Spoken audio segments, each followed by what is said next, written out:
Dernier numéro de l'horoscope pour le compte de cette semaine, Madame, Monsieur, vous faites bien de nous retrouver sur ce programme matinal. Amis Bélier qui nous suivent en ce moment, une opportunité pourrait émaner de votre entourage. Étudiez cette nouvelle voie calmement et sans vous laisser emporter. Une sensibilité à fleur de peau vous fait démarrer au quart de tour. Il vaut mieux prendre le temps de réfléchir. Quant à vous, Taureau, vous vous défoulez volontiers dans vos activités. L'efficacité est au rendez-vous sur le plan pratique.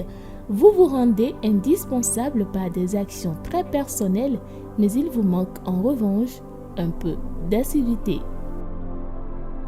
Natif du signe Gémeaux, quitte à remettre en question certaines de vos décisions, c'est en prenant du recul que vous y arriverez.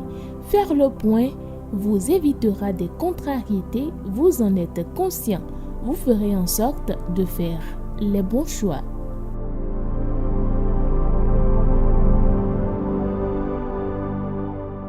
Pour vous qui êtes Cancer, vous êtes complimenté et encouragé sur des projets que vous avez fait aboutir, un travail effectué.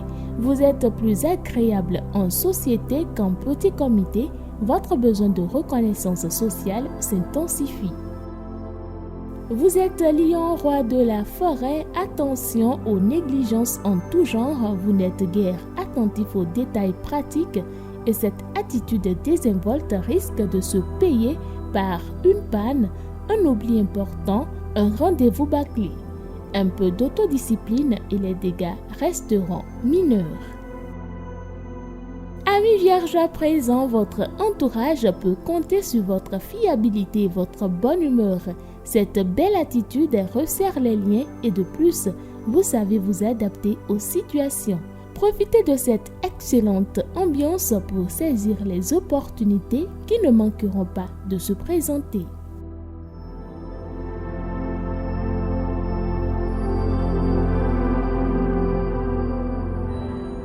Balance à l'écoute, vous vous sentez dans le vif du sujet, complètement impliqué dans vos activités.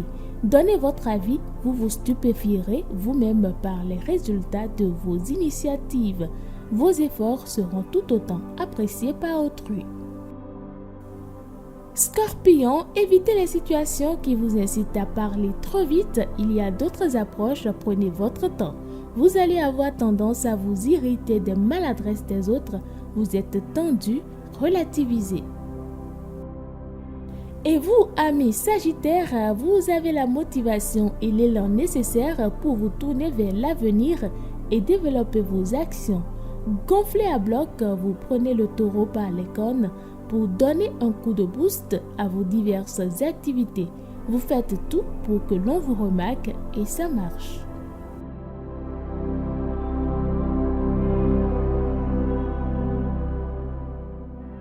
Capricorne, votre fertile imagination va vous pousser à passer à l'acte le plus vite possible. C'est avec enthousiasme que vous allez vous montrer entreprenant et prendre de nouvelles initiatives. Des projets inspirants et de bonnes idées vont vous donner du baume au cœur. Amis Verseau, la routine vous semble moins fastidieuse et vous avez l'occasion de prendre du recul avant de faire un choix important. Votre travail avance vite, ce qui contribue à vous maintenir en forme et plutôt de bonne humeur. Poisson, enfin, vous vous attaquez aux obstacles avec facilité aujourd'hui, mais vous devrez les résoudre malgré tout par la patience. En effet, rien ne sert de vouloir aller plus vite que la musique.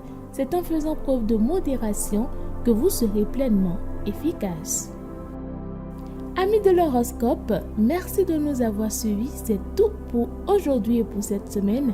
On se donne rendez-vous la semaine prochaine.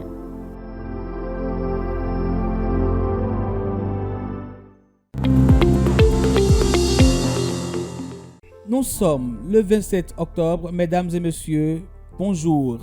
Retenez que le 27 octobre 1870, le maréchal François Bazaine capitule à Metz avec son armée de 180 000 hommes, réduisant à néant les chances du sursaut de la France face à l'offensive allemande.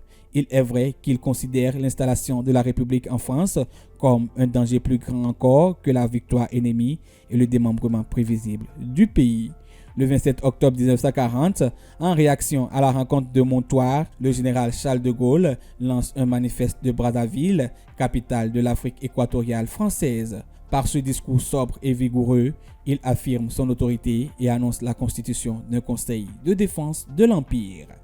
En France, suite à un fait divers tragique, la mort de 2 adolescents coursis par la police et qui s'étaient malencontreusement cachés dans un transformateur électrique à Clichy-sous-Bois, le 27 octobre 2005, les banlieues pauvres à population majoritaire noire ou musulmane s'enflamment comme une traînée de poudre.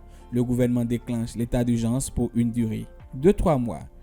Par un tweet comme à son habitude, le président américain Donald Trump annonce l'élimination d'Abou Bakr al-Baghdadi dans un village de la frontière syro-turque par les forces spéciales américaines dans la nuit du samedi 26 au dimanche 27 octobre 2019.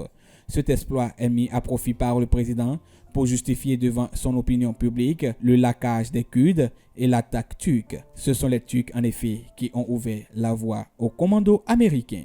Eh bien, aujourd'hui, Emmeline, bonne fête à toi.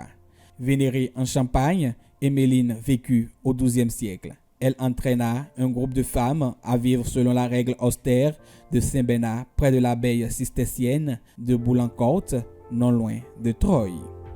Merci de nous avoir suivis et agréable week-end à tous.